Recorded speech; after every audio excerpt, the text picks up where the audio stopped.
This is Optimal Living Daily, episode 1492, Why You Lost Your Childlike Creativity and How to Rediscover It, Part 1 by Michael Blankenship of GetYourGustoBack.com, and I'm Justin Malik. Happy Saturday. Welcome to one of the only podcasts in the world where blogs are narrated to you for free with permission from the authors, an award-winning podcast thanks to you. And I'll keep this intro nice and short for the weekend, so let's get right to it and start optimizing your life. Why You Lost Your Childlike Creativity and How to Rediscover It, Part 1 by Michael Blankenship of GetYourGustoBack.com. You're staring at a blank screen with a blinking cursor sitting in front of a piano that's out of tune, holding a paintbrush before an empty canvas. You're ready. It's time. But where to start? The options are endless. You could start by writing any word, learning any song, or using any color. Perhaps you can relate to what Dr. Seuss once penned, quote, "Simple it's not, I am afraid you will find, for a mind maker upper to make up his mind," end quote. Not easy at all, is it? Still, the desire to create something awesome, to build something with your own hands, is a human desire. You were created after all. The natural progression of things is that you yourself create. Maybe you want to build a business, raise a family, or become a world-class pianist. Each of those is an expression of your creative instinct. But why is the creative process so f***ing difficult? Why is it hard to start that book and keep working on it for months or even years? Why is it so difficult to write a blog post, put paint on a canvas, or build a business? Why is it so difficult to create something you really want to create? I mean, in and of themselves, those are just things you can do. The how-to is technically no more demanding than loading up a video game, reading a good book, or going for a stroll through a beautiful park on a sunny day. The expression of your childlike desire to build and create shouldn't be agonizing. It should be fun and exciting, just like it was when you were a toddler. And yet, it's a pain in the ass. The difference between scattered creative energy and focused creative energy. Browsing through Facebook notifications, I stumbled upon a particularly thought-provoking response to an article I wrote from a woman who was struggling to get her gusto back. Quote, "I'm being pulled in so many different directions. That's because I allow it. I chase after more than one career, but I struggle to even take the smallest step towards achieving any improvement in any of it. My days feel busy and filled with too many to-dos, but the truth is that I'm not really doing anything. I'm just distracting myself, keeping my mind busy so that I can't concentrate on what really matters," end quote. I wrote back to her asking for more details, and she further explained that she wants to be a writer. Desperately, that's what she wants. But she keeps putting energy into other things she perceives as being easier, like taking her resume to the local supermarket. She's pulling herself in different directions, and because of that, she's making little progress in every direction. It's the difference between spreading your creative energy out over 10 activities and focusing on just one big thing. The former creates frustration and dissatisfaction, while the latter allows for real progress and fulfillment. You make a lot more progress when you focus on one thing rather than 10 things. But scattered creative energy is a common human experience in the 21st century. If you're in a first world country and make a living wage, you can do pretty much anything you want.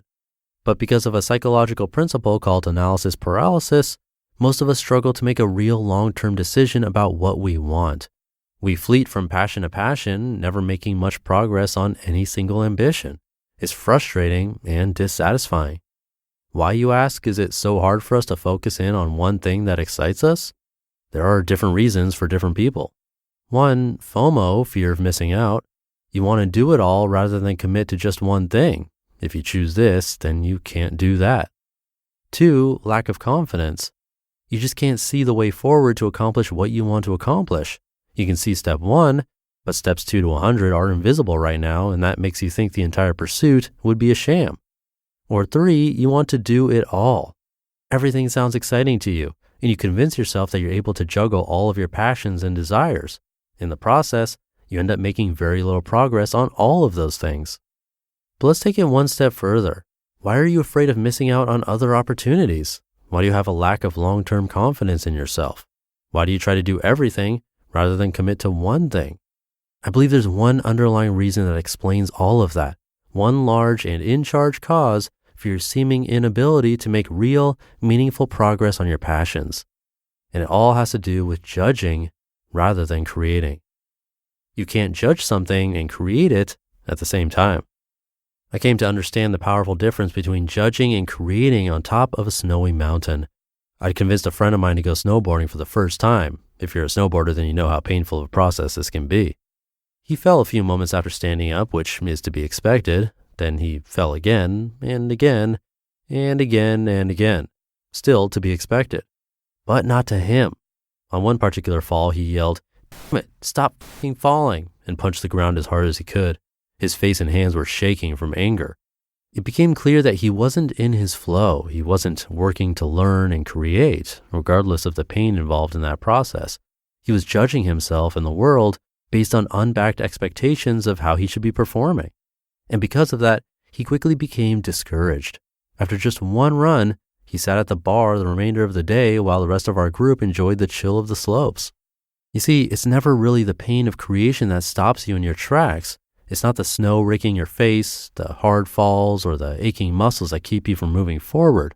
The pain is like wind. It's a natural part of momentum, something to accept, learn from, and overcome. It's a challenge that life gives us so we have something to do. No, the pain isn't the problem. It's our expectation that the pain shouldn't be there and that we're doing something wrong if pain is involved, or quite simply, a belief that we're not good enough, i.e. judgment, that keeps us from fulfilling our full potential. Have you ever heard the advice that wannabe writers should write the first draft of their book without looking back, without making edits, rereading, or engaging negative thoughts? It's because you can't create something and judge it at the same time, not if you want to make any real progress. And that truth applies to every type of creative expression.